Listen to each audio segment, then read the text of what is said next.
So I can look at the other people lah, you know. Oh, okay. So I'm gonna try different things so that look. I don't know. I like to look at my laptop. Hi, Hui.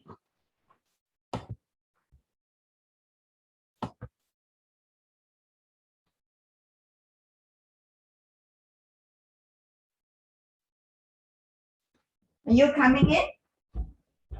Okay. Are you coming in the Zoom? Asia Pacific.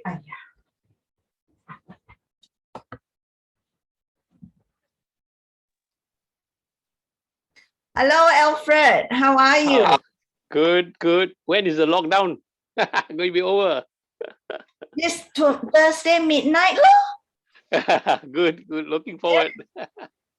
Thursday midnight, we are ready to go out. Yeah, but Hi, Fang Fang, Jessica, Tui Ha. Hello, Lily. Hi, Connie. Hi, Martha. Hi, Lily. Hi, Alfred. How are you? good. How's Long time no yourself? see. You're still as Yeah. young as before. only look young, but getting gray hair and getting slower. Hey, the gray hair is a sign of wisdom, you know. I hope so. Hello, Connie. How are you? Hello. Hello, Lily. Hello, everyone. Hello, everyone. I'll be right back. Just go and get a cup of water. Yep. Mr. Yao, how are you? Can't hear you, Mr. Yao. Hello, Lily. Is that hi, Tui Ha? Hi, Lily. Hi, everyone. Good to see you Hi. all. Good to see you. Actually, the blurred background that Hui you do one, so good. Hi, Lily. Can you hear me? Now I can hear you. Okay, good. I got it, said it right. Yes. Yes, long time. Yeah, nice to be here. Nice to see everyone. How Yeah. are you, Wei? Hi, Alfred. Hi, Connie. Hi, Martha. Hi. Hello. Blur background. I think you can choose. Yeah, under the yeah. background. On my computer, I can choose the background. Yeah. The background. No more lah, huh? I think- Yeah, blur. Yeah. Like that. Yeah, you Yeah, just I choose got- blur. But then my hair looks so terrible. We know how your beautiful hair looks like. We can imagine. You look so young, I Lily. better give myself some volume, no hair. Take more PC3. Yes, Use Fix. that's right. Fix the shampoo. Hello. How's everybody? No, I use Royal Spa, Martha. Royal Spa. I think that the Fix, the one that now you will increase the volume of the hair, right? There's one that can't remember who was sharing that before. Oh, There's no, one that I need to go to a hairdresser lah. That's it. Yeah. Speaking of hair, Reggie.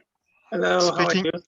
Reggie, you're from perhaps everyone rename and put their town that they are from. Oh, did I? Okay, I'll do that. Reggie, you're from Malaysia, isn't it? No, No, Melbourne. Melbourne. Melbourne. with me. Oh, I He's see. in, I he's in see. my group. Yes. He's Okay, in my nice group, to Lily. meet you, Reggie. Yes. Hello, Reggie. Hello, how are you all? Good. It's good to see everyone Awesome. here. Hey, Fang Fang, 你好. Hello, Katie. Hello, Lily. You know Hi, how? Fang Fang. I don't see your face. Where's your Okay. face? Yeah. There you are. One day you must put on your opera. Oh, well, Yeah. we'll go back to China. That one Okay, I we'll like go it. back to China to do 很 that. 美哦，知道吗？我简直的。 Yeah, she I saw that. I love it. yeah, so good. She's got the looks for it, like that kind of classic beauty. Very nice. Fang Fang. Yeah, but the Facebook one is not me. It is like It's not you? No, Oh, not it's me. you. It's my no. It's my favorite Shaoxing opera. Seriously? Because it looks like you. No. I really, Oh, I wish I can't could be that believe it. beautiful. Lily, Trust right? me, You and I wish. both think it was her, huh? Yeah, I thought it was you I too. thought it was No, you no. all along. You know the Dream of Red Chamber. I This don't know very that one. famous Chinese I opera. really thought it was you. It does look like you. Nah, 变了 not 我们了，你知道吗？ I wish I could be like that. Okay. Nah. No, you do Alright. look like you do look like that. But Thank you. beautiful. Hello, Nancy. Anybody want to? Hi. Since we are all on board. Yeah, why don't we share? Lily and I have a good meeting just now. I don't know, is that a good news? No, we were going to say that, I'm sure if anyone want to express how they are feeling about Mr. Dennis Franks, whom we Oh, all that- loved, we can have a quick chat about it, because it is very sudden, very shock. I'm sure all of us were badly affected, and but some closer. And yesterday we all had a meeting with Kevin Bachman, and he was saying that everything he does, it reminds him of Dennis. Can you imagine how hard that would be to get through, isn't it? Like everything that he does, it brings up the memory. Anyway. By the way, how did he die? Because of what? Heart failure, is it? Heart failure. Yeah, just guess about this. Yeah, that's why so sudden, huh? Mhm. Hello, David. Welcome. Anyone wants to express? Because I think I've had enough of it. I don't think I want to continue doing that. It's just- No. We just thought that if Okay. you want to speak. Otherwise, we can share some good news like we all normally do. Nancy, your good news is you can come over to Australia now. Yeah, Melbourne, yeah. is Melbourne open? Is Melbourne open? Border is going to be open soon. Yes. Or you still need quarantine in Melbourne? You still have to, I believe. Yeah. Oh, You have to- no need. No need, ma? You sure? Home quarantine, I think. But from Malaysia. I don't know about from Malaysia. My daughter is coming back from Melbourne, so she has to do home quarantine. That's what the latest I heard. May lah. I share, Lily, instead of maybe just dwelling on of course, we would still be. I know that grieving and mourning is not just a one-off, but what I felt called to do, I have started two things along with some of the other, one with the other TLS certified trainers and coaches. One is my own initiative. I would like to extend the invitation to you all. You can do it, you don't have to. Is that okay, Lily? May I? Yeah. What's that? First is we've started with the TLS, some of the TLS certified trainers and coaches, because we used to meet once a month with Dennis Franks to discuss how to expand TLS through training and all that. And last one that we did was September last month, 1 month ago. And he was out of every, in that group, he saw me on the Zoom and he said, Kitty, I want to come back to Australia when borders open. And obviously now it's not going to happen. But what he was saying that before I come, I want you guys in Australia to, as many people as possible, attend the TLS 101, 201. I'm not plugging it. I'm having it on Saturday. You can do it. You don't have to. But I'm just saying that this is an important thing. If you really want, you don't have to be even a TLS coach to attend it. And I know that many of you have already done it in the past quarters, but we've got new materials as of August this year. So that's the first thing. Second thing, my own initiative. So that's TLS 101, 201 is corporate GMTSS. So it's happening this Saturday. Hongling and I will be hosting, facilitating.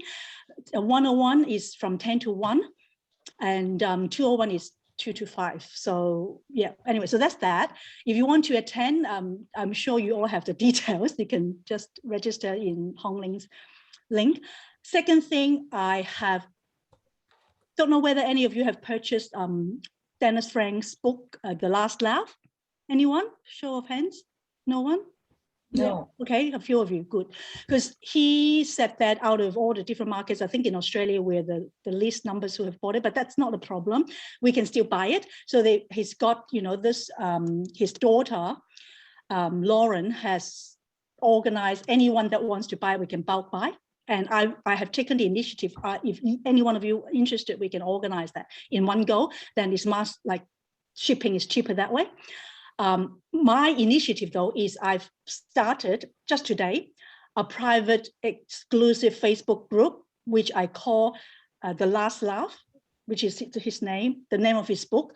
And he has given me as a gift at the time when I bought his book, the workbook, which normally is not included.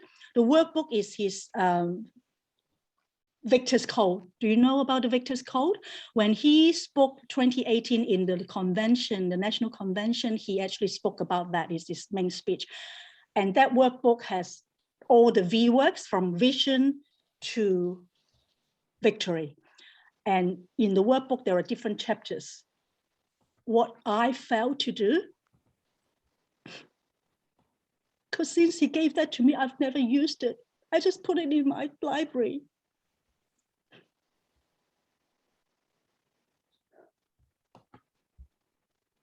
Yeah, so that is good. So you will be opening that up to a private group. Yeah. So, Katie, can I ask you, when you say buying the books in bulk, are they coming from the US? I think so, yeah. So how does it work? So if I'm talking to Bonnie, who is the distributor who works with Dennis Frank to distribute it in the US.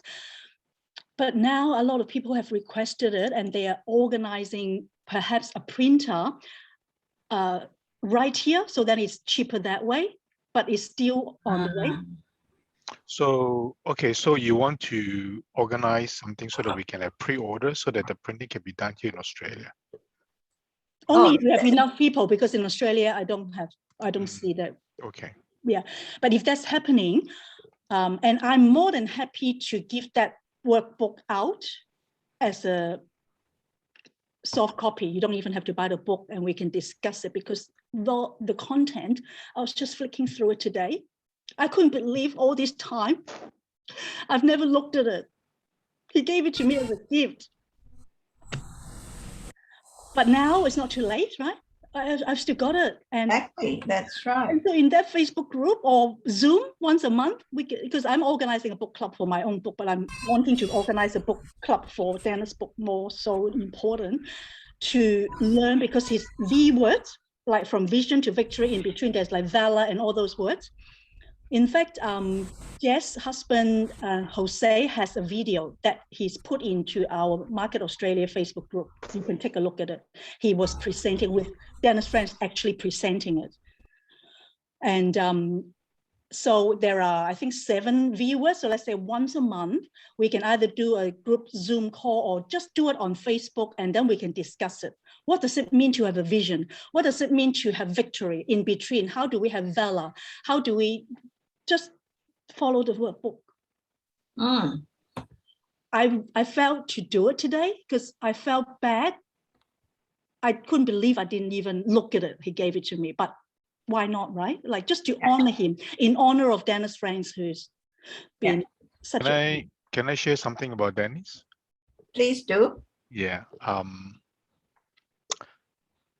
I felt like Dennis is very dear to a lot of Australians. I think a lot of us come from different market countries, but Australia has always been very dear to him, and he's been very close to Australia.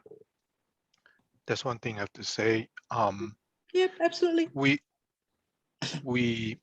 We are, a lot of us are affected. Obviously, Kitty is affected, Lily is affected. In fact, some of the Australians UFOs, especially the last Kevin Bowman's delivery, It's amazing Kevin Bachman is able to deliver the message. He did it very well, but I can promise you there's no dry eyes, not a single dry eyes with the Australian team. Right. The other thing that we shared with our coring as well is that the concept of the dash. When we look at our tombstone, right? We have the names, the years, and the dash and the years, and the person's history, a little bit of brief description of a person. I think most of us understand the most important thing on the tombstone. This is a market America culture and language where we know that the dash is the most important thing on the tombstone. Yes. The reason is it doesn't really matter where you were born. It doesn't matter how you start this unfranchised business. It doesn't matter how you die. The most important thing is what you do between your birth and when you die. That's so the I think yeah. I think the message I would hope to deliver to our franchise owner, if you want to say something about Dennis Frank, is if you want to honor him, do something that's meaningful. Make the dash count. Yeah, all of amen. us. Amen. Agree.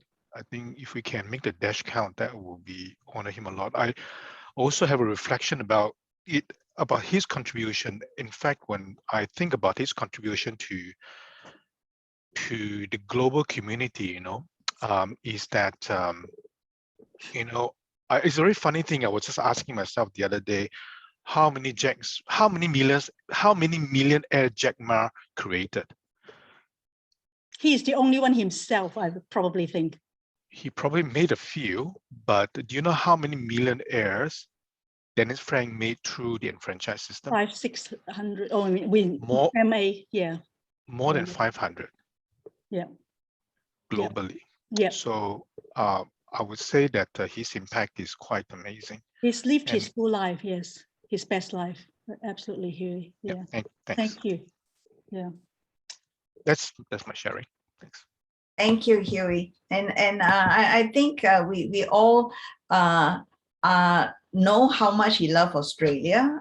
Most of us come from Auntie Anne's group. So we know that Auntie Anne always said, okay, you CC me and then I will send to Dennis Frank. Dennis, yeah. He's a mentor. Like she never called anyone else her mentor. That's right. So this is we know that Dennis is very close to Australia, and because we're the first country that Market America came to, so Dennis had a big hand in it too. All right. So shall we kickstart this very exciting event that we are having? Tonight, we are going to just go over some of the topics, the huge product symposium that we just had 2 weeks ago. There are so many good products, information that was given to us.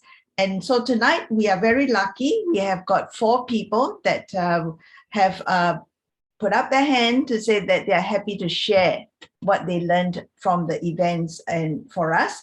So I'm not going to take up too much time. So let's kickstart with Merissa and Gek Sim. Let me make you co-host. You all have slides to share, Merissa and Gek Sim? Yes, we have.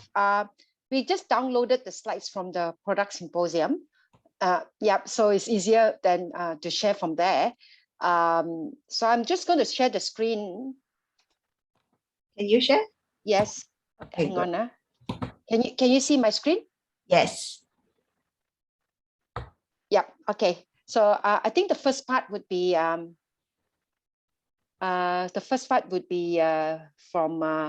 Gesim, and I'm doing the second part. So Gesim, you can start.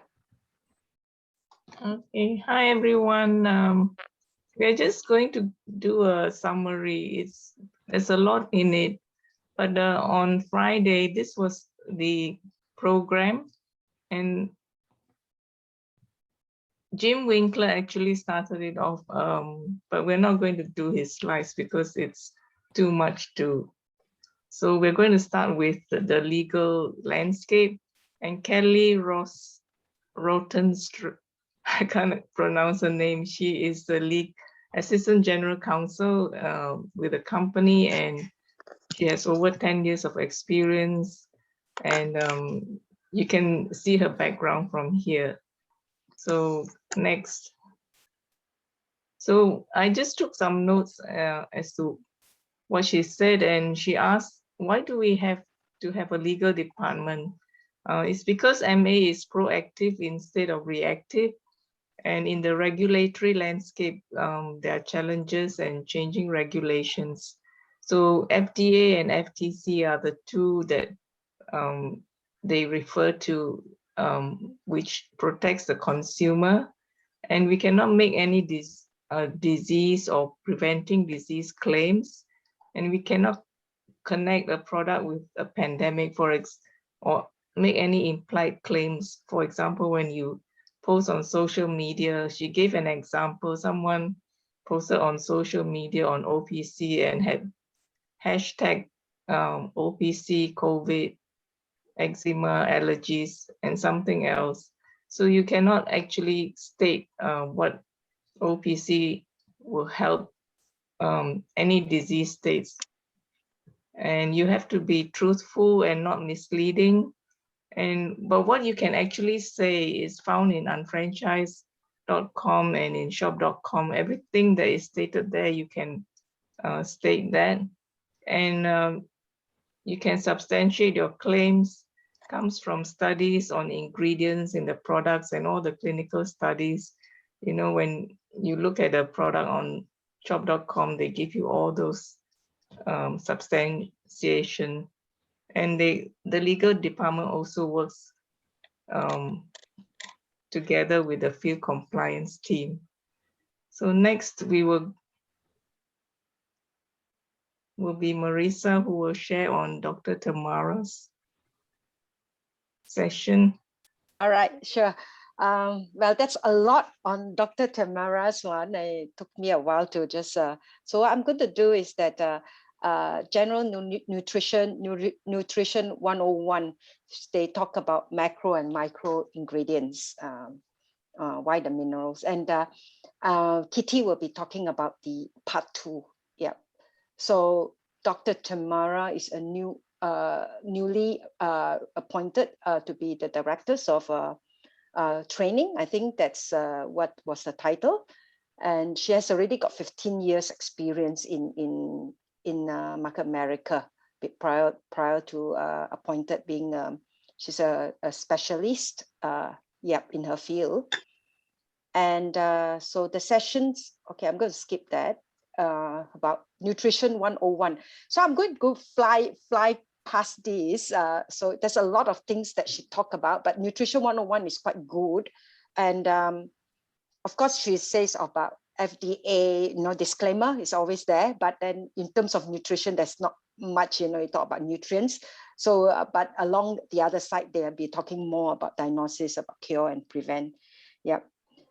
So the objective of this is to know about distinguish the 6 categories of the nutrients in the diet. So she talked about food always come first, to the first approach for optimal health.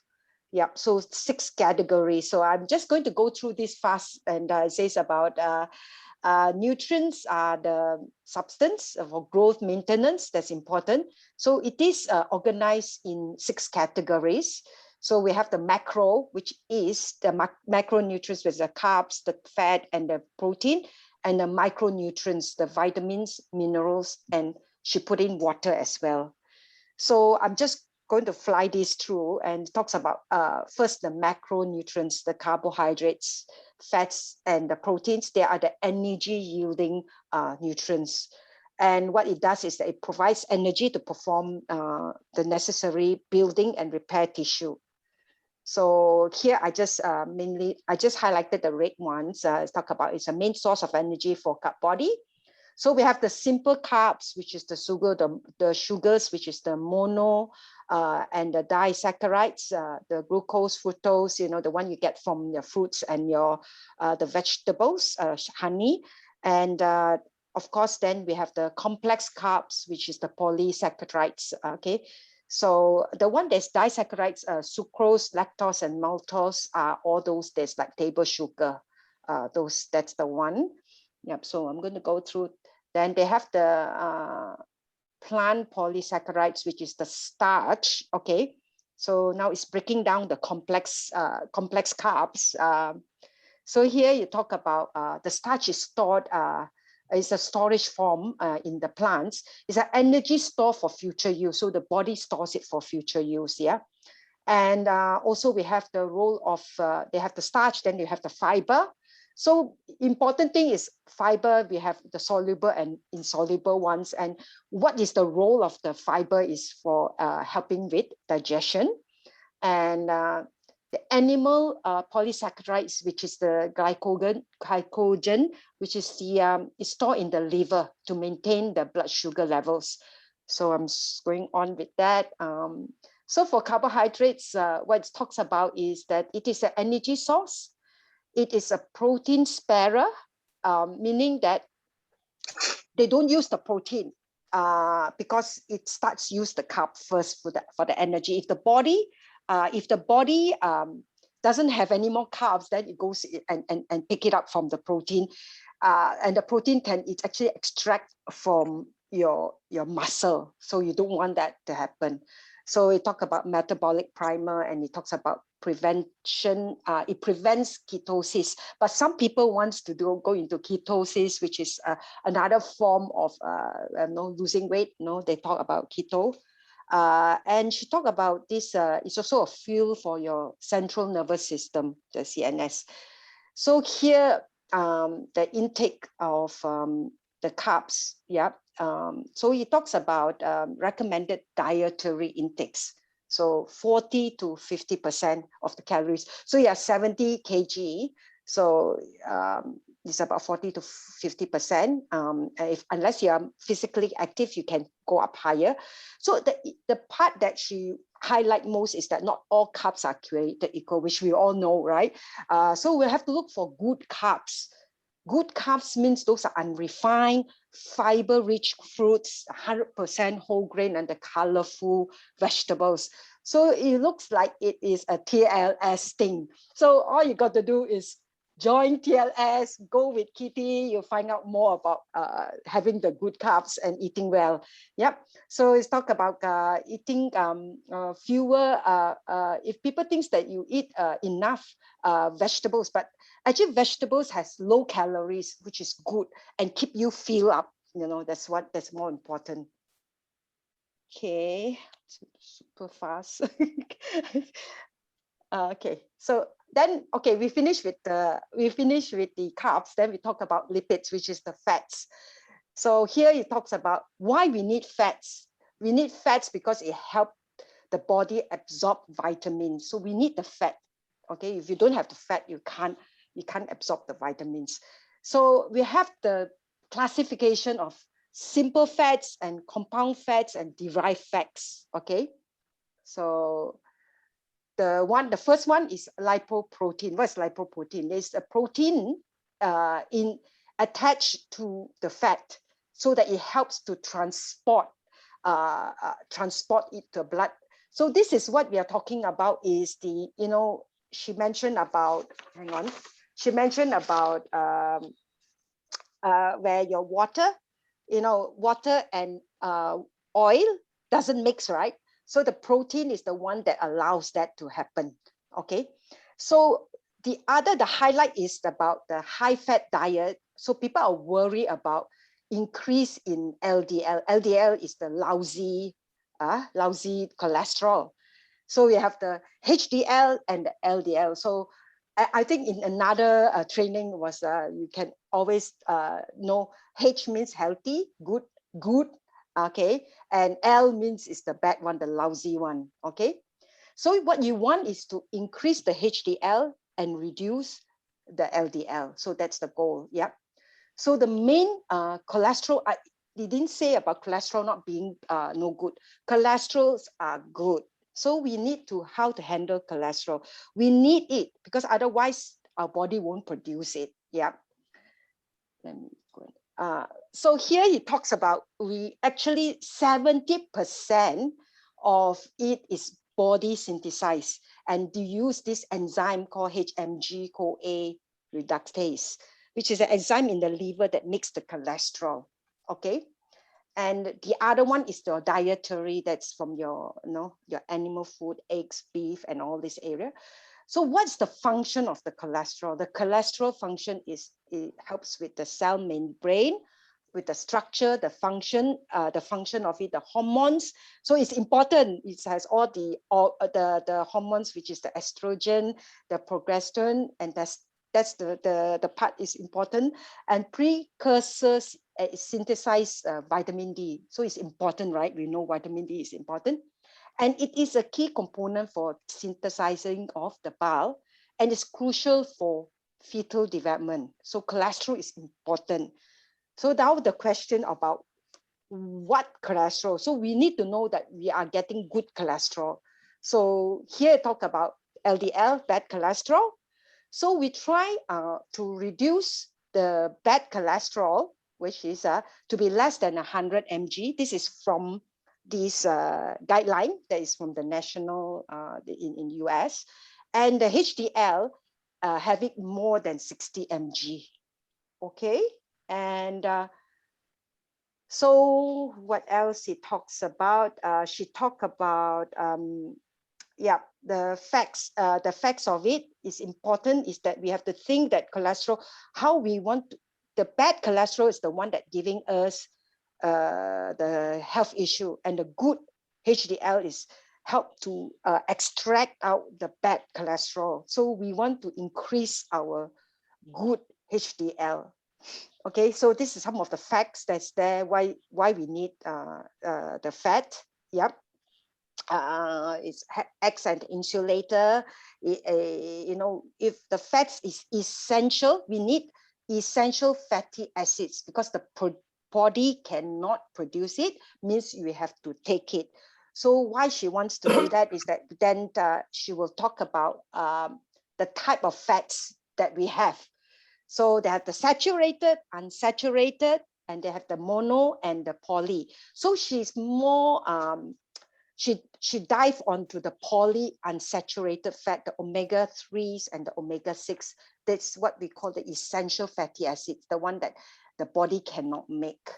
Okay, so here she talked about what is essential fatty acids. So it's the omega-3s that you come from the alpha-linolic acid, the legumes, the leafy vegetables, you can take it from the omega, the vegetables, yep, you have to take it, or the EPA or the DHA, which is from the fish oil, yep. And the other one, which is omega-6s, there's the LA, the gamma, and the, I don't know how to pronounce the last one, I put AA. So AA is the pro-inflammatory. So that's what in the end we talk about reducing that. Later you talk about it. So consider omega-3 fatty acids are considered essential fatty that our human body cannot produce. So we need to take it through food, fish, certain plants, nuts, and oil. Okay, so it's important to have the fatty acid because it helps with the brain function, the normal growth, and it's an anti-inflammation. So it helps with and maintain the heart as well. So here is important part is that the body is made out of cells, which are the fats, right? So it needs the membranes.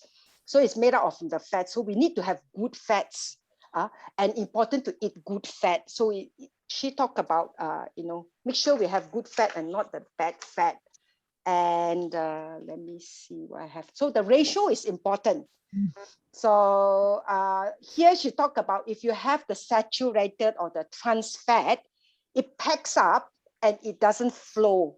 So it rigids the membrane, it doesn't flow. So we want the unsaturated chain that allows you to bend and it is more fluid and elastic and the function of it. So unsaturated chains are better. Yeah.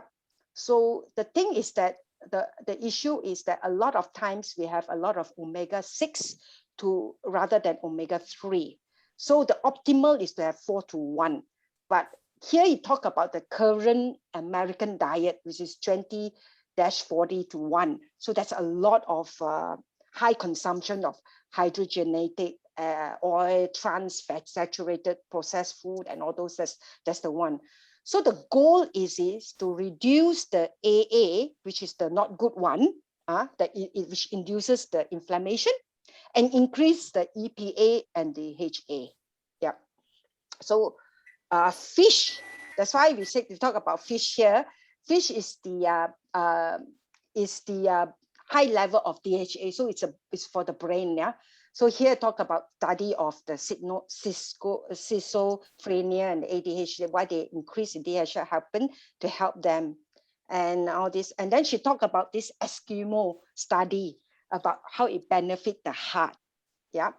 So here it talks about 60% of our brain dry weight is fat. So a lot of our brains we use the fat. So 25% of this fat is DHA. So we need to have high concentration of DHA and EPA for the function.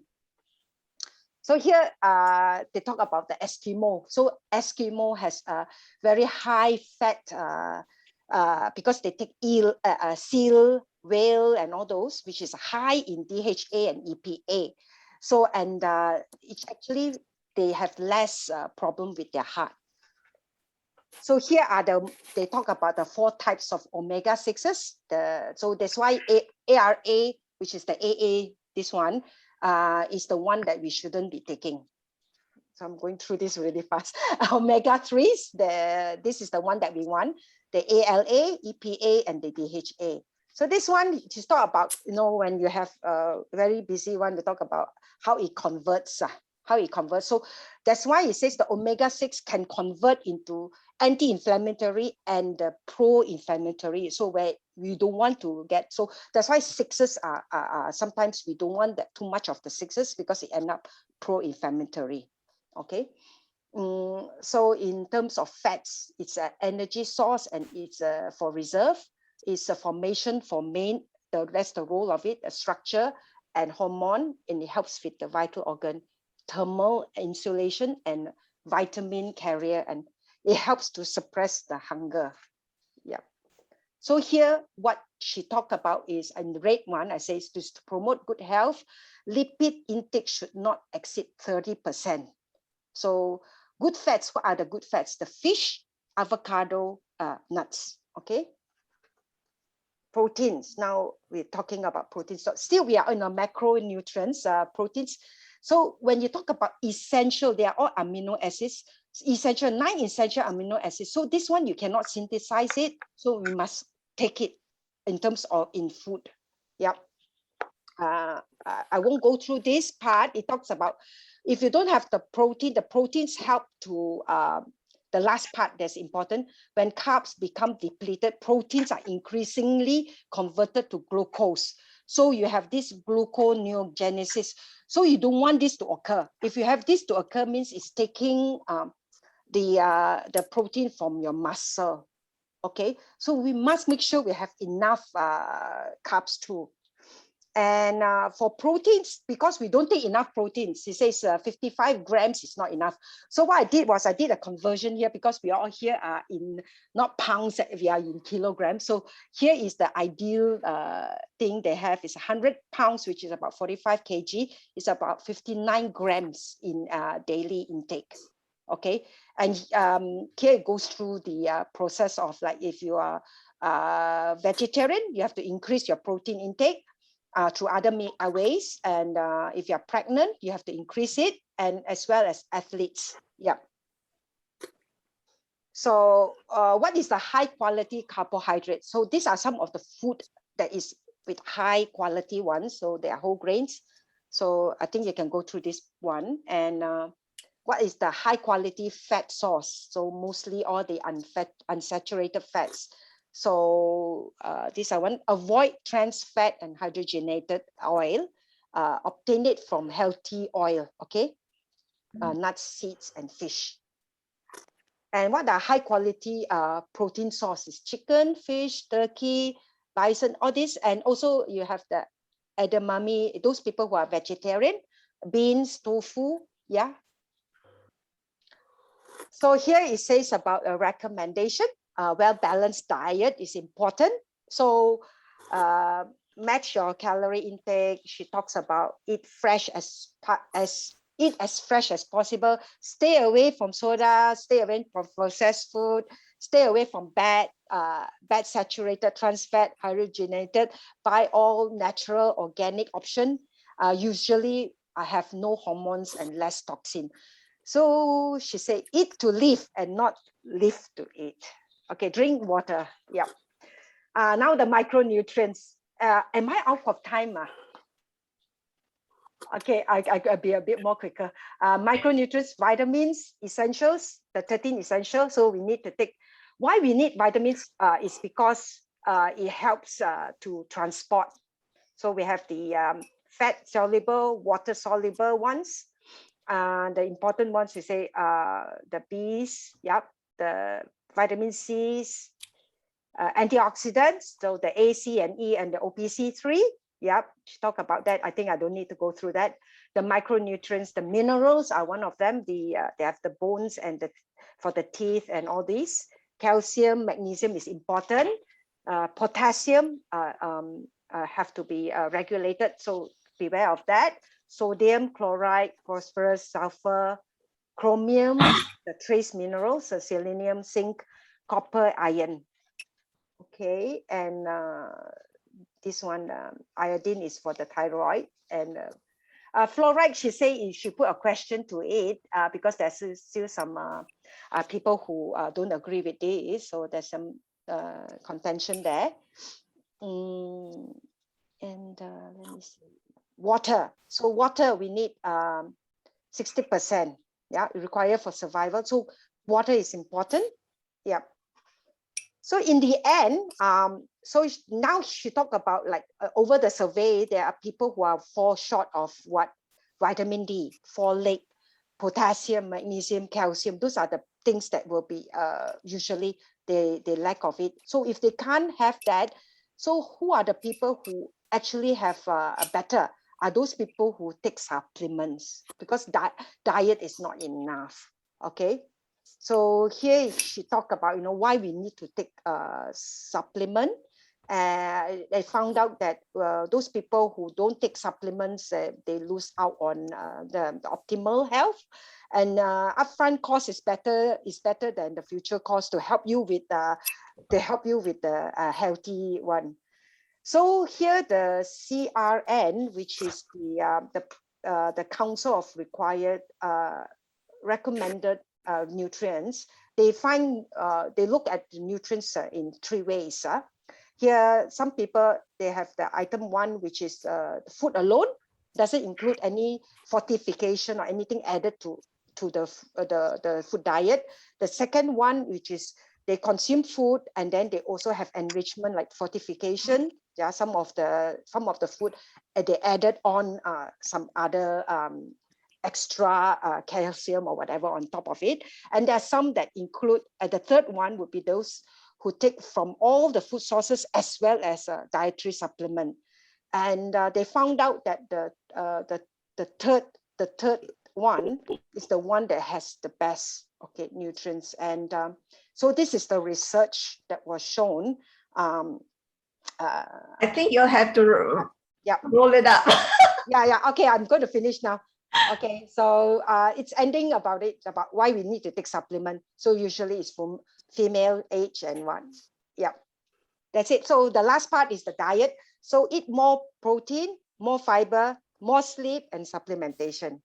Okay, that's it. Wow, thank you. Yes, whenever you listen to Dr. Dee and Dr. Tamara, they've got tons of information, so much to share. Yeah. Thank you, Gexim. Thank you, Merissa. Second up, we will have Kitty.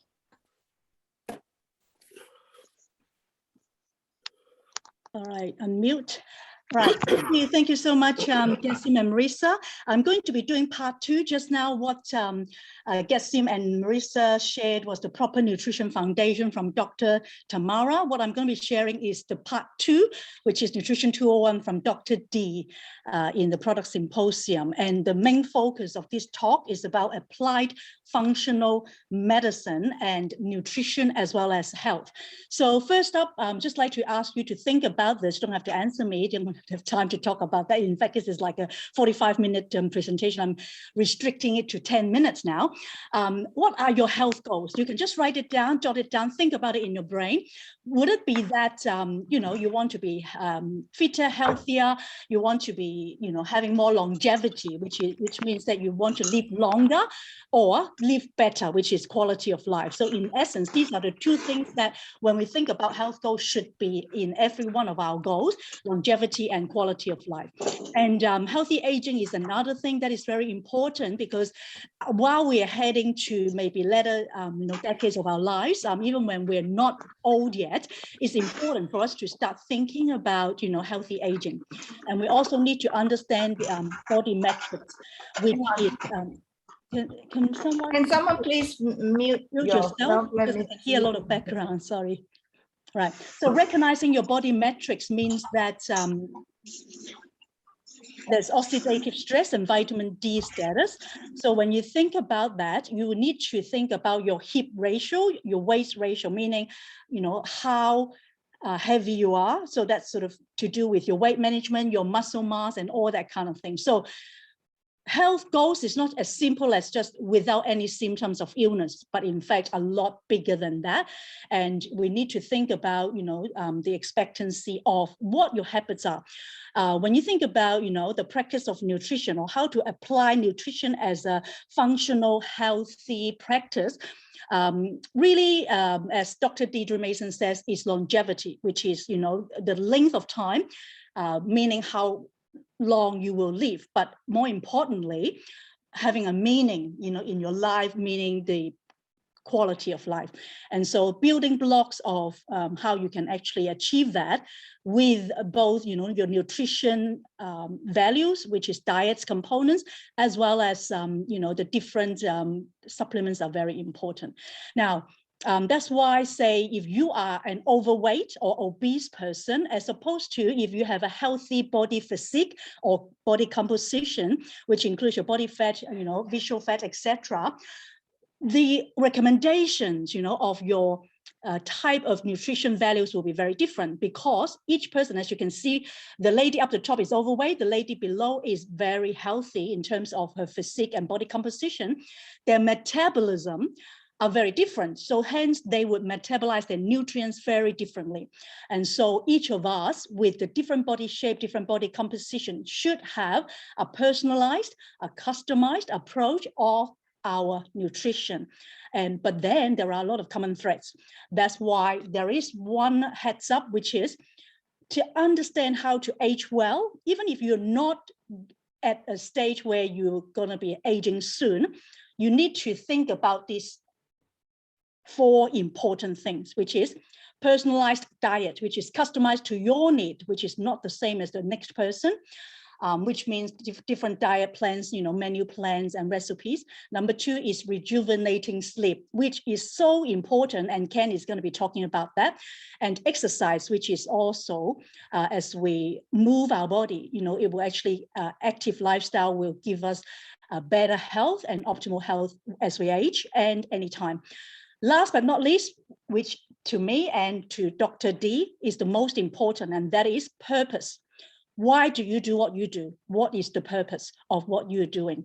And if you have all 4, then you can be assured you would have longevity, which is our goal. The most important is purpose. Purpose, as Anika said, if a man or a woman knows not which port he sails, then there's no wind that would be favorable, meaning that if you don't really know what your why is, what your purpose is, then it doesn't make sense in life, right? And the other thing is, if you have a why, then you can bear with almost any how. It's so extremely important. And again, that's the meaning of purpose. And number 3 is the world turns aside to let any man or woman that passes who knows where he or she is going. If you know where you're going, then, you know, the world will open up for you to reach your goals and your dreams. And hence it's so important. I would like to ask you to think about that really deep down. What is your why? Because at the center of everything that we do is a why. And what do you do every day to support a healthy lifestyle? Because the question here is knowing what you should do enough? I always think about this, even when I teach, you know, like say basic 5, I ask this question. You know a lot of things, I know a lot of things, but do we do them? That's another thing. Like Bruce Lee, who is my father's hero. And my father used to say this to us. Bruce Lee teaches, you guys listen, which means us kids. Knowing without doing is not knowing. I just say that all the time when I do basic 5, because we know about basic 5, I'm sure a lot of us, but do we apply them in order to achieve success? I can say for sure, I don't always. And Dr. Dee gave an example for those of you who were at the August convention, the international convention. How many of you have heard, which I shared in our last calling, that it's good to have a cold shower for 1 minute? How many of you have done that since? Not many, I wouldn't say. Well, Lily, you have, well done. But you know what? Good job, Lily, because I can tell you, Dr. Deidre Mason, and I've checked with some of my teammates, they know about it, but they don't do it. I've since started doing. I know Ken does it all the time. Good on you, Ken.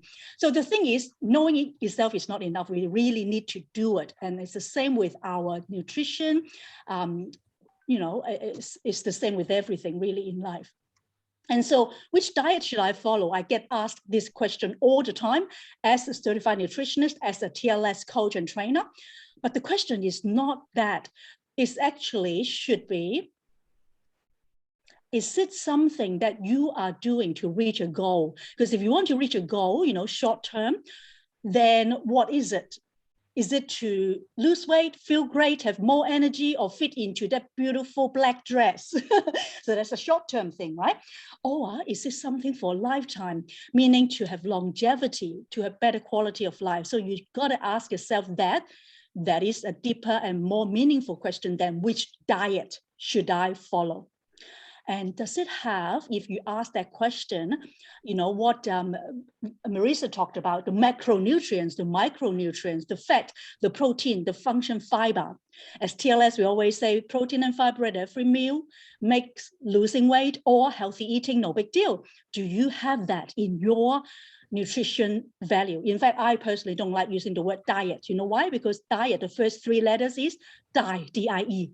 You actually want to focus more on nutrition value. And does it have source of vitamin D, magnesium, omega-3 fatty acids, amino acids, protein, B vitamins? These are the building blocks of a healthy, optimal health. And that is very important, whether it's from our food or from our supplement. And if not, then seriously think about tweaking it. And then you can follow a diet that's suitable to yourself. And keep your head on straight, which means that you shouldn't just believe in anything and everything that either Mr. Google or those so-called you know, health guru tells you, because there's so many things out there that are not correct, that are myths. And if it sounds too good to be true, then it might just be wrong. And real food and not processed food is extremely important. Don't just go for any engineered type food or, you know, junk food and stuff like that. Don't compromise. If you want to have optimal health, then have good nutrition. And again, I'm not saying that you can't, you know, every now and then a bit of indulgence, but it's important that you have the right amount of food for your, you know, nutritional profile. And the other thing is it's very important for us to have sunlight, especially morning sunlight. That is a lot better than screen time. I know that all of us here are guilty. I'm very guilty, I have to admit. Screen time is with me all the time, whether it's, we are all doing that right now. We are facing our computer or our laptop or our phone, right? And but really, if you think about that, you know, the morning sunlight is a lot better, and it will give us a better circadian rhythm, which will help us with our sleep as well. Last but not least is, as I mentioned already, lifestyle in exercise and active living. And what is it that keeps us healthy? This is a really important question that we need to ask ourselves, because as we age, or even if we're not aging right now, you may be only in your 30s or even 40s, still quite young. But then, you know, as we grow older, we actually would have metabolic imbalance. Each year we grow older, right? Therefore, ensuring the basics become essential to make gains. And it's very important for us to think about all these things. And that's why lifestyle is extremely important. And I won't go into too much detail here, because the next couple of speakers will talk about lifestyle a bit more. But supplementation, as Merissa talked about a little bit, but also in this particular talk, applied functional nutrition and health, according to Dr. Dee, supplementation is extremely important, because there's no way that whatever foods that we eat, we would have enough nutrient. There's always shortfalls. From the time that we have the food to the time, like say from the farm to the supermarket or market where we buy our foods, a lot of the nutrients have been depleted. Hence, whether we're in Americas, in the Asias, in Australia, we definitely don't have enough, you know, the nutrients that we need to have optimal health. And because of that, then we need to take supplements. Diet alone is definitely not enough. We need antioxidants. We need all sorts of different things in our profile. So when you think about that, we need to understand nutrients are important, whether it's from food or from supplements, for healthy cognitive function, bone, mineral density, cardiovascular support, etc., etc. There are so many different types of health needs that each of us would have with our billions of cells. Nothing is a better combination, though, for our body in terms of having a complex B vitamins, whether it's where most of us are in Asia and Australia, advanced B complex, or in the US, activated B complex, and vitamin D plus K2 with sunshine. And another very important thing I'm sure a lot of us know about is the importance of digestive health or gut health, because, you know, our great health is actually based on our gut health. And, you know, our great health is really paved with good intestines. And so if we have a strong digestive health, then we would have strong optimal health. It's just really, really important. So things like probiotics, things like, you know, our digestive enzymes and, you know, ultimate aloe juice are extremely important. So that, but plus, you know, a cellular health like coenzyme, Q10, magnesium, etc. When it comes to, you know, digestive health, you know, we can have another session just on that for another hour, but we won't have time tonight. But one thing I would like to conclude with is every single one of us should try to be consistent as much as possible in order to improve our health and to reach our optimal health, because remember that everything that you need to grow strong or develop a healthy lifestyle, nervous system, everything, as a child, as you grow older, you would need that as an adult as well. So design your supplement regimen in a way that is personalized and customized to your health. That's it from me. Thank you, Lily. Awesome. Thank you so much. Thank you for rushing through all that information, but great. Next up, Hongling. Hi, everybody. So now it's my turn. Let's just get the slides up. So my segment is Dr. Tamara, how to choose an antioxidant. So let's get into it. Right. So everyone is subjected to this radical damage. And what it is part of aging as well. So it may not be so noticeable in the beginning. So it's like slowly it creep in. And a lot of people don't understand that. And as we know, the aging process is happening. And this is our 21st century problem because of that. And you can see how important antioxidant is. Right? So in this segment, we'll go through all these topics. And let's get into it. So a little bit of explanation of free radicals. So what are they? So atoms always come in pair. And when free radical happen, the unpaired electron, it is like single out. So what it does is it will go and grab all those couple of paired one. So which means it disturbs those people or those electron, right? So when it happens, what it does is it will go from the normal cell, it will get cell attacked by the free radicals, and then that is what we call oxidative stress, right? So when that is happen, if we take the antioxidant, it will say, hey, use mine, don't go and grab another, someone else, use this. So that is why without sufficient antioxidant, you will get oxidative stress, right? So what happened, right? It is from everywhere. It could be the food, you're not eating the healthy food. It could be medication. It could be environmental or smoking and things like that. However, there is also good things. When we exercise, actually oxidation happen as well.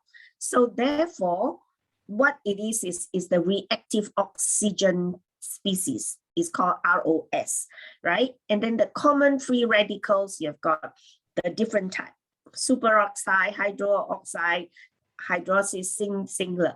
So what it is even like what when I mentioned exercise. So therefore, we have to take antioxidant when we exercise because we have got free radicals happening, right? So here explain the different one.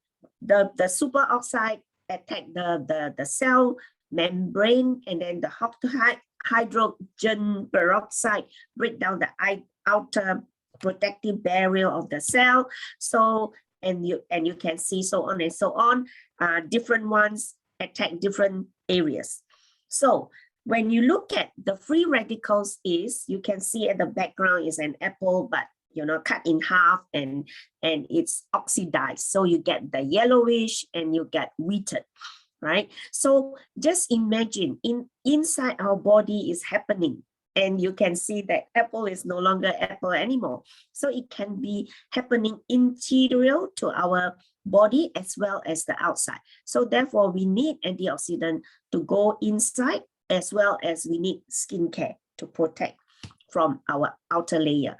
So in this diagram, you will see on this left-hand side, oxidation happen. You can see the structure is like different things growing, and is oxidation, lipid, the LDL, like we heard before from Merissa earlier. So this part is good because you can see that it's clear, right? So that is what the oxidation happen. So it can be attacking the mitochondria, the premature aging, right? You can see the structure of it, or attacking the chromosome double-A. So all this is attacking. So we need to have the antioxidant. So it's not just oxidative stress. We also need to look at sleep that we talked about earlier, earlier speaker, and fitness, exercise. And as we grow older, right? Of course, we need to do all these. And it is important to understand that not all free radicals are bad, like I mentioned, right? So we have to own, we like the metabolism, that is when we exercise, right? So to generate the generation of reactive oxygen species is an integral feature of the normal cellular function, right? So if you look at this, the free radical versus antioxidant. So damage occur when the exposure of the free radicals. So again, here is another description, but then the antioxidant is a better picture of showing you that the antioxidant will give out one of the electron to the unpaired, right? To say, hey, take it from me, right? So now we go into the different antioxidant. The OPC3 is the gold standard for antioxidant, but did you know that there are others as well? So if you look at this, they have got different things, and we are going to go into some of these in the later slides, right? So vitamin E is fat soluble, meaning we need to take it with food, right? So it's that help in the protecting the outer membrane of the cell, right? Most abundance in fat soluble, and it's fight the peroxyl and the hydroxyl radical. So the specific radical, primary defender against oxidation, right? And then vitamin C, right? A water-soluble antioxidant that scavenger the free radicals and most abundant, and this is a water-soluble, right? So it's like our vitamin C, we can take it without food, right? So they all combat the radicals. So the OPC, now we go into the OPC, over all of the plant are from their flavonoids. So this is the flavonoid. OPC are chemical compound found naturally in the plant and is high level grapeseed, red wine bark, and or in our and also the pinaster pine, apple and cocoa. So also is a potent antioxidant, up to 20 times more potent than vitamin C and 50 times vitamin E, right? And this pycnogenol is one of the ingredients that in our OPC tree, and it's good for so many things. And if you haven't gone in yet, please go into the pycnogenol.com and find out a lot of the information from there. Right. Then another one is the flavonoid. So this can replace vitamin E as chain breaking antioxidant, right?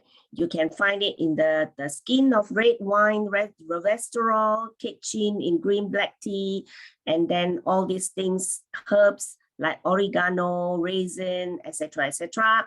And then it's all with the flavonoid and term using a family of the flavonoid. Then coenzyme Q10. Coenzyme Q10 is actually involved in the mitochondrial energy production, right? It maintains the brain health and the immune system. So our body actually, produce it, but as we age, the level declines. So what it is if we decline, we have to take, right? If it's essential, we have to take, right? Then the curcumin, another one, and protect the body from the negative effect of the free radicals, and it is promotes strong immune system, right? And then the next one is astaxanthin. Astaxanthin is more on the stamina, the strength. You just imagine the salmon, they are able to swim upstream, right? So how powerful it is, right? So it gives stamina and also for eye strain and fatigue as well. So it's good for the eye. Then the body's own antioxidant enzyme. So our body has got this glutathione peroxidase. So it repairs the DNA damage caused by free radical. And of course, the other one, superoxide. And then the other one is catalase, which is antioxidant found in the liver, red blood cell, and the skin, right?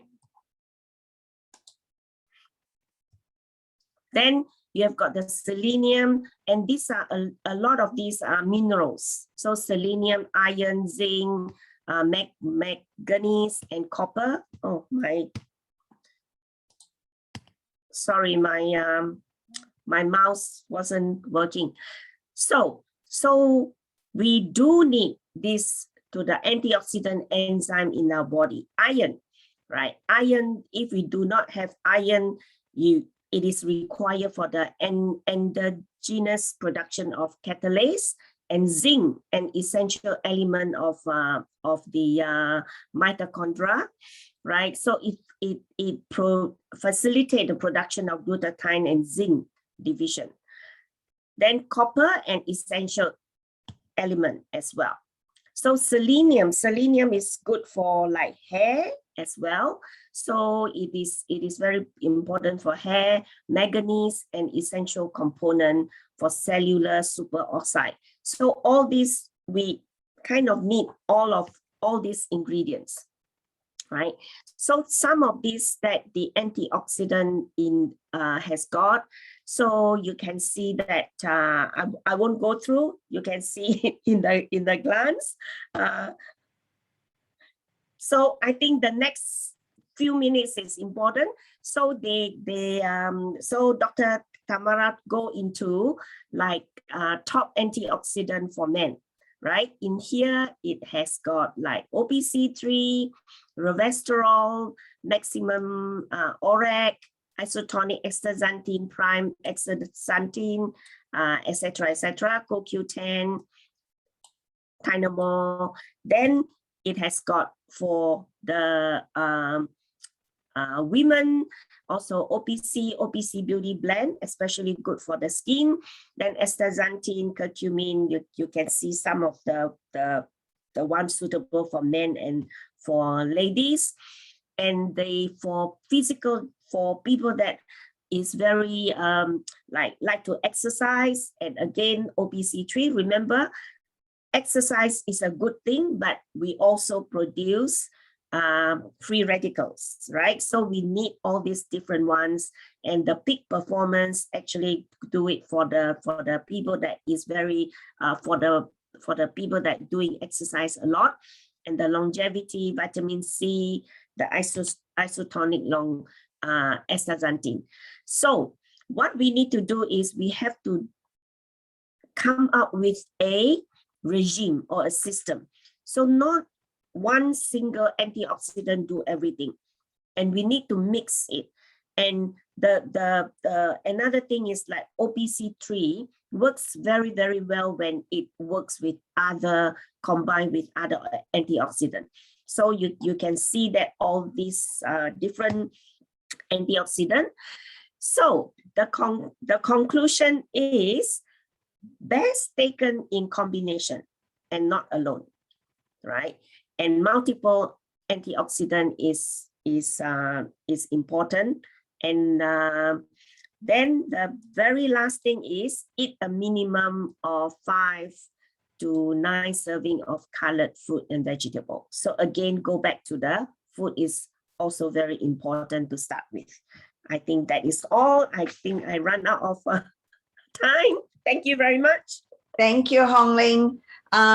Just to let you know, we have the last and final speaker that you all would not miss, but we are just going to be about 10 to 15 minutes over time. So I hope that's okay. Stay on and enjoy Ken Fong's presentation. Hello. I'm speaking on stress and sleep tonight, and the irony of me staying up past my bedtime to speak on sleep is not lost on me. So anyway, here we go. I know it's a bit of like a torture for every single presenter to try to condense like 1 hour of highly technical information to 10 minutes. And I'll be the last person to be tortured tonight, because this is one of my favorite topics, sleep. But I've cut it down to just 13 slides, so you can actually count down to the end of the presentation, right? We'll start with stress. That's really important because stress and sleep are interconnected. Think of nights when you've had really bad sleep. Sure, you have some lifestyle factors, that may have affected it. Maybe you looked at your screen too long or coffee, but perhaps some of the worst sleep you've had, they coincide with when you've had the highest levels of stress. Okay, so they're interconnected. You cannot have good sleep without having good control of your stress. And one of the key ways of handling stress, we say you are both the source and the solution of your stress. Okay, think about that. One of the key ways to actually handle your stress is to reframe, to think of what you can control, and make sure your circle of concern matches your circle of control, right? You don't want to be concerned about things you cannot control, right? Because that is a recipe for creating stress in yourself. So what can you control? the quality of your sleep. There's lifestyle factors. We'll talk about that. The quality of your exercise, your words, your thoughts, your interactions, your intentions, right? Your emotional state. All these are actually controllable things. So is there such a thing as a good stressor? Right? We always associate stress with being something that's bad. Or think of it as a spectrum, right? Think of it as a U shape. And on one end, where you have very, very low stress, that's actually bad for you because you have poor motivation. Sometimes, it's depression can actually come in those states when you don't have enough stress, right? You don't have a goal necessarily that you're going for. Right? So that's on one end of the scale. On the other end of the scale is also something you don't want to get into and stay, right? Which is too much stress.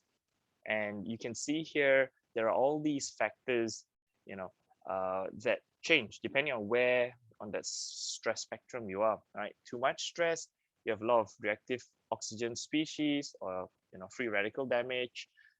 Your antioxidant production internally goes down, right? So you have more problems, but less resource to handle it. That's a really bad place to be. You're resistant to oxidative stress also goes down. Sorry, I'm starting to slur my speech. Falling asleep a bit. But right in the middle, you have the perfect area, which is called homeostasis. And homeostasis is simply the concept of what doesn't kill you will make you stronger, right? So you can reduce reduce free radical damage. Your antioxidant production actually goes up. Your resistance to stress itself goes up, right? So that's where you want to be, in homeostasis state. We talk about what we as shop.com offer in terms of stress solution. So really stick to the fundamentals here. You have magnesium, you've got B complex, and you've got vitamin C. And all three help with stress and help with sleep as well in different ways. So let's look at stress and vitamin C. What's the connection? Certainly you find that vitamin C exists in the highest concentrations in your cortex, particularly your prefrontal cortex.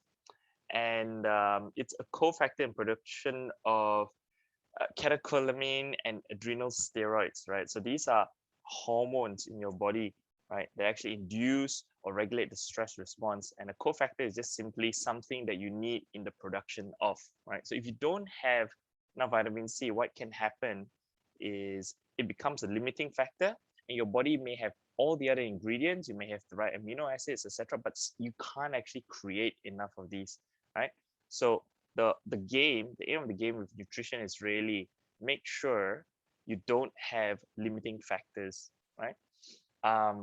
Lifestyles accelerate how quickly you use up vitamin C. And vitamin C is a water-soluble vitamin, right? Which means unlike something like vitamin D or E or K, which are stored in your fat, you actually can only store a very small amount. You have to consume it as it gets metabolized and used up regularly. So what kind of factors accelerate your metabolism or loss of vitamin C?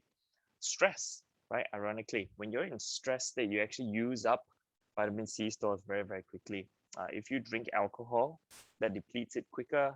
Smokers, smoking all around is just really, really bad for you for so many reasons. But one of the reasons it is bad is because it uses up all your nutritional stores. And of course, if you have chronic immune issues as well, right? They tend to your body tends to use up vitamin C. So think of vitamin C as a response to a resource that is consumed to fix certain imbalances in your body. Stress and magnesium, very, very powerful connection as well. So magnesium is used in over 200 natural biological processes in your body, right? 75% of adults, I know this is in the US, it's probably the same here in Australia and even Malaysia and Singapore, 75% are deficient in magnesium. And it's actually really, really, really hard to detect magnesium stores. Why? Because in your body, you only have, in your blood, you only have 1% of your magnesium stores, right? The rest of it is stored elsewhere. So, typically what you want to do is be on the safe side. You can supplement with magnesium, and we have a fantastic magnesium product obviously only available in a few markets. But certain forms of magnesium are more bioavailable and tolerated by the body much better as well. So if you have a particular form of magnesium, I think magnesium oxide is probably the lowest absorbable. It's also not very well tolerated by your bowel, right? But forms like citrates and glycinates, glycinate is actually a form of magnesium that's linked with an amino acid that gets absorbed really, really well by the body. And it's also known as a calming mineral, right? So it's something that helps with sleep significantly. And one thing that can help most people is just to take a dose of magnesium, maybe just before you have dinner, or some even have it just before they go to sleep as well. And I know certainly I've got a customer who swears by this stuff. So the other important nutrient to consider is omegas, and many of the other speakers, Hongling, Kitty as well, they've already spoken about omegas. So just know that if you're deficient in omega-3 in particular, so DHA and EPA, you will most likely see your sleep suffer.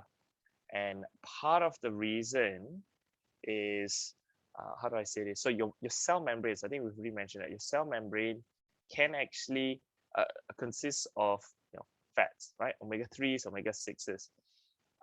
But if you have insufficient amount of omega-3s, what that means is that your cell actually gets made up of more omega-6s. The problem with omega-6 is that, yes, it's flexible chain connections, but that can be a good thing and a bad thing. And the problem is it oxidizes, it damages really, really easily, right? When that cell membrane gets damaged, you can't get rid of toxins easily. You can't absorb nutrients easily as well. Okay, so if you think of things like magnesium, for example, right, that actually contribute to good sleep, your body actually can't get in the nutrients it needs if your cells are made out of too much omega-6, right? So stay away from vegetable oils because we have plenty of omega-6 in your diet already, right? Even without going through vegetable oils. All right, so sleep. Just a few more slides to go. I think 6 or 7 to go only. If you can do nothing else for your health, I always say the master health lifestyle sort of adjustment you can make is to get a good night's sleep and to consistently get a good night's sleep. So what is that? That's anywhere between 7 and 9. Different people have different requirements for sleep. And as you age, you typically need slightly less sleep, but generally they find people can't really function well without at least 6 hours of sleep. So that's really the absolute minimum, but you want to aim for the 7 and 9. If you're not quite sure where on that spectrum you are, aim for 8 hours.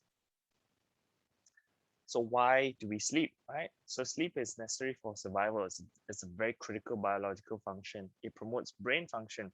Did you know that your brain actually cleans itself through the lymphatic system at night the most?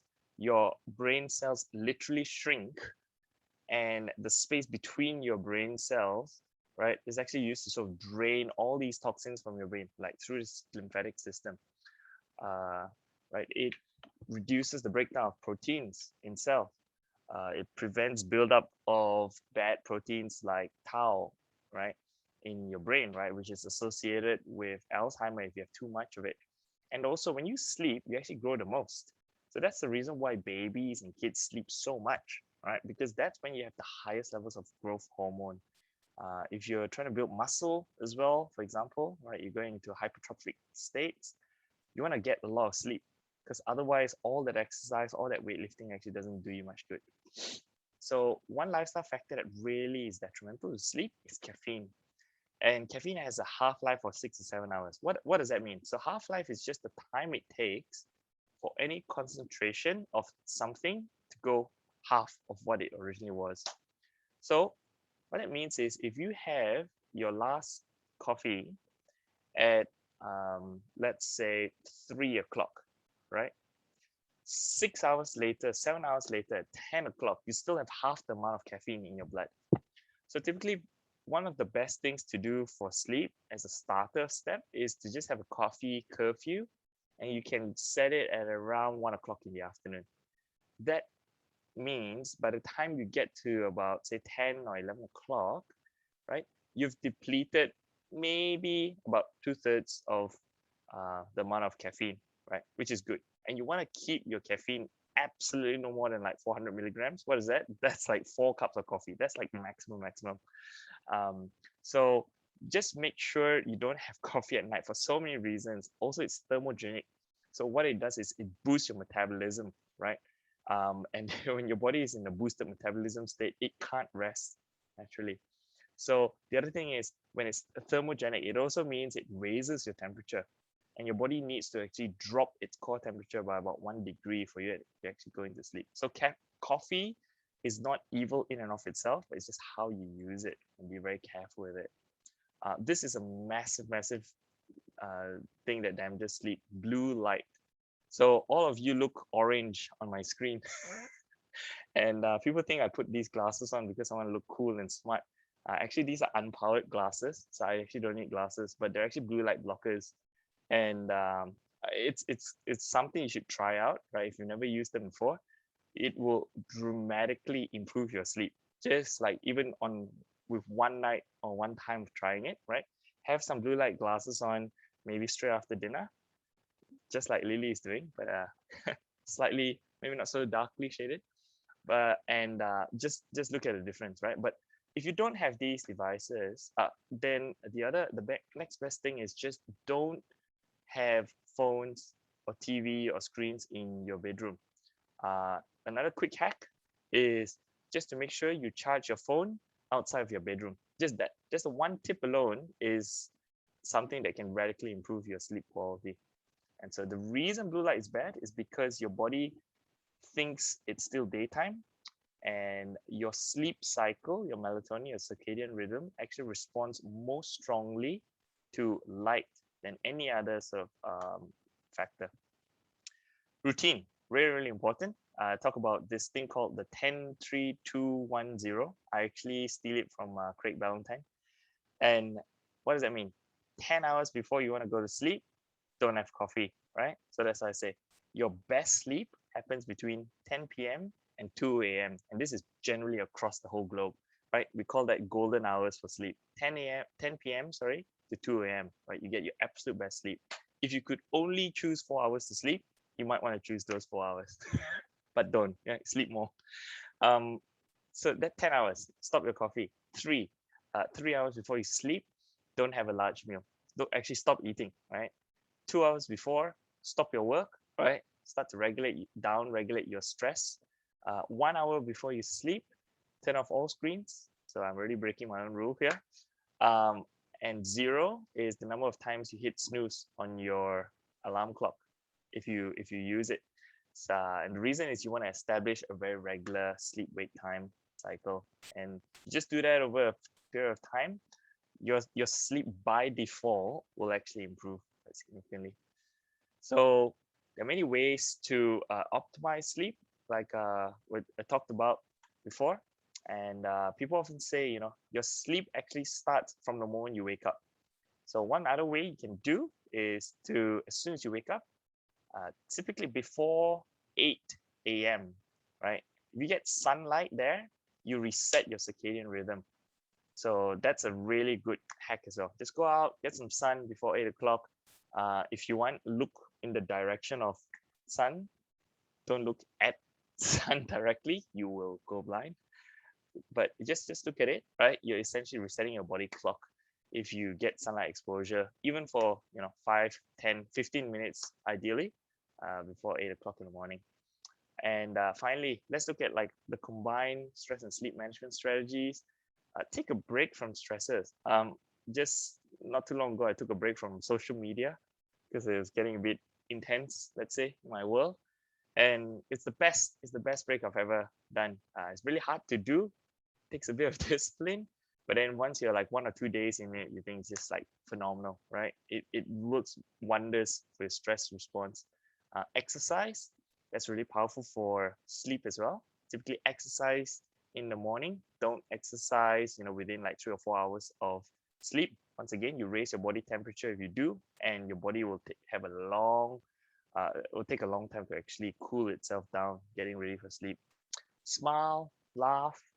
There have been many studies that just show just the act of saying hello and smiling at someone and greeting someone, something like 8 times a day will have a drastic improvement on your cortisol and adrenaline and stress hormones.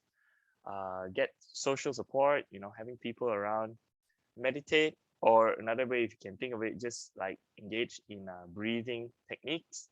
And there are many. There's the Wim Hof method, which is what we heard, at the last conference, where you just breathe real deep, right? And actually, if you do it properly, what you do is you breathe really, really deep for about 30 seconds. And each time you exhale, right? 30 times, sorry. Each time you exhale, you just slowly release. Do it 30 times. And you won't even believe, you'll shock yourself. At the end of one cycle of 30 seconds, you can actually probably hold your breath for about 1.5 minutes first time. If you do it 3 times, you can hold your breath for about 3 minutes. Try it. If you really have, it'll take about 20 minutes to do the whole cycle, but just give it a go. It's quite interesting. Or you can do a 4-7-8. That's another way of breathing. Just inhale 4 seconds, hold your breath for 7 seconds, and then slowly exhale over 8 seconds. Or you can do a box breathing method, which is breathing for 4 seconds, hold your breath for 4 seconds, breathe out for 4 seconds, hold for 4 seconds. So that's what Navy SEALs do when they get exposure to extreme real cold water. That's one of the techniques they're taught to sort of withstand, standing in like frigid water for about 2 hours. Learn to say no. So sometimes, like I said, we are the source and the solution to our stress. We say we create stress sometimes by just taking on too many things. Say no. Make time for fun and relaxation. I think that's evident. Drink water. And this was a problem I had quite a few years ago, when I didn't drink enough water, and that actually elevates your stress hormone levels in your blood as well if you don't get sufficient hydration. Eat well, low glycemic eating, the TLS way, and supplement with adaptogens and other essential nutrients such as what have been shared today. Oops. So that's it. Anyway, hope that was helpful. Wow, that was very helpful. Thank you so much. Thank you, everyone.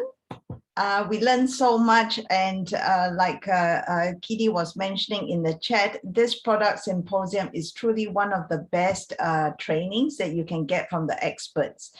And the 14 days replay is fantastic, so it took a lot for you all to try to condense it down to the 10 minutes. So I'm sorry, everyone, for keeping you out a bit later. So let's say good night for now. This is recorded, and if you want to hear it again, we can definitely send it out to the leaders, and the leaders can then forward it on to you all. So thank you very much. Have a good night. Sleep tight. Don't let the bed bugs bite. Thanks, Lily. Have a good Thank night. you. Bye, Good night, everybody. Good night. Bye. Bye. Thank you. Good night. Bye. Thank you. Thank you. Bye.